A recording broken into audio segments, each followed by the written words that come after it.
Hey guys, today I need to make a fleece forest for my fox fleece pattern.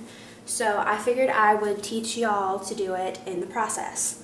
So the first thing you need to know is that your grids measure 1.5 inches per square, about.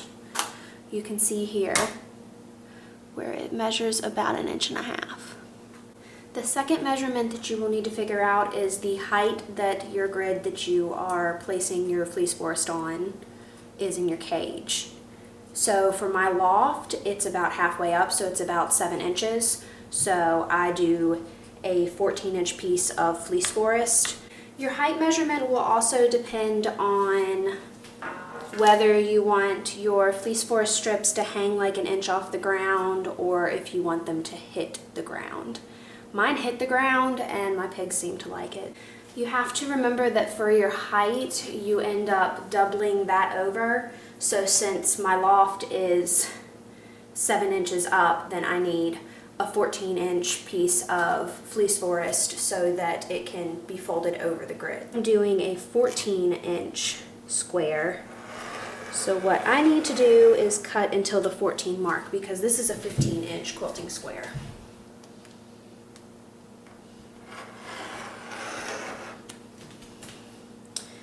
I just kind of set my ruler here in the middle and then guesstimate. So here's 1.5 inch strip.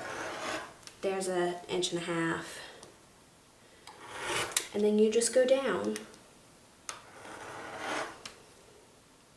And I will show y'all how I put these in my cage under my loft because that's where I have mine and my girls absolutely adore it. I'll be back when I finish this. I run into this little problem every single time that I do this because I don't think about the fact that going in 1.5 inch increments, you're not going to make it to 14 evenly. But I just cut these off because here we have 1, 2, 3, 4, 5, 6, 7, 8, 9. And that's how many squares there are across on a grid, either way. So I'm going to cut that off. Set that off to the side, and then you see here where I have this huge space that needs to be cut into a little bit further, but you don't want to go too far because then you're going to end up cutting through it and you'll have a bunch of different pieces for fleece forest, and that just ends up being a pain. And they don't have to perfectly match up. So long as they fit on your grid, you'll be fine. And the guinea pigs, as I always tell myself, are not going to care what your cutting skills look like, what your sewing skills look like, so long as they're not going to get their feet stuck in it or hurt themselves on it in any way, shape, or form, then they're going to be fine. So here's what your fleece forest looks like. It's just a bunch of strips put together. And then you just have this top portion right here that's holding it together. So now I'm going to go show you in my cage where I put my fleece forest. So here's the top view of the loft, and I will warn you, if you're going to have it this low in the cage, they definitely can jump up on top of it. So I would definitely recommend making it a loft so that you don't have the plain grids up there, because I have had multiple times when I'm changing their cage that they have jumped up on just the plain grids, and that is not safe.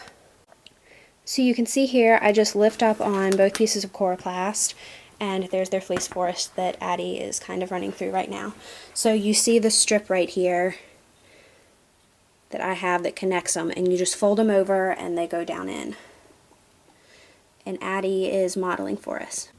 When putting a fleece forest in for your pigs, just remember, this is what they will do all day. Anytime you come near them, they will run into the fleece forest, and you will probably not ever see them unless you're very far away.